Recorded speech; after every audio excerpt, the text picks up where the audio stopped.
C'est tard qu'on tire parti des expériences liminaires, écrit Pierre Bergogneau. Elles dépassent tellement notre discernement, nos courtes personnes, qu'elles restent prises dans un repli de la mémoire jusqu'à ce qu'il s'avère un jour qu'elles expliquent presque tout. C'est de mes expériences liminaires qu'il est question dans mon prochain ouvrage. Expériences d'élèves et de professeurs, d'étudiants et de chercheurs, mais aussi de pères de famille, de citoyens engagés, de militants pédagogiques et d'acteurs dans l'éducation nationale.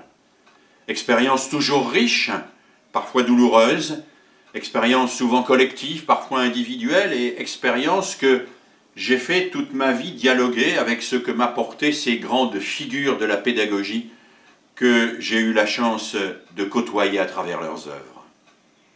Oui, c'est vrai, on ne sort pas indemne de la fréquentation de Célestin Freinet ou de Maria Montessori, de Pauline Kergomar, de Pestalozzi ou de Fernandolini, de ces êtres qui se sont coltinés l'éducation de ceux que la société considérait comme inéducables. Ils étaient animés par la passion de transmettre et en même temps profondément respectueux de la liberté de ceux qui, en face d'eux, devaient apprendre. Alors j'ai découvert là et travaillé beaucoup là-dessus ce qui pourrait être le nœud d'une éducation démocratique. Le nœud d'une éducation qui, à la fois, fabrique du commun par la transmission et permet à chacun d'accéder à la liberté de penser par soi-même.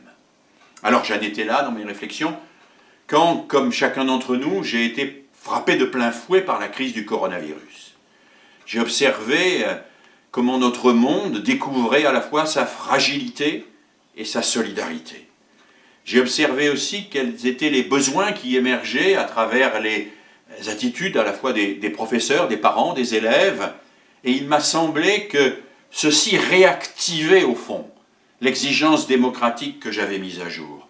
Exigence de lucidité, pour que nos enfants ne cèdent pas à la séduction des idéologies mortifères ou commerciales, à la séduction des fake news et de tous ceux qui cherchent à les entraîner dans des aventures invraisemblables, pour que nos enfants cherchent, travaillent, soient exigeants avec eux-mêmes, et qu'en même temps, collectivement, ils s'engagent dans la construction du commun.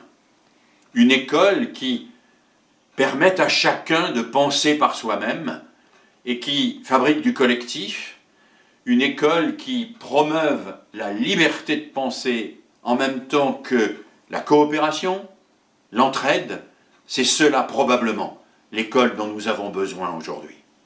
Alors il fut un temps, j'aurais peut-être dit comme Nelson Mandela, que l'éducation était l'arme la plus puissante pour transformer le monde.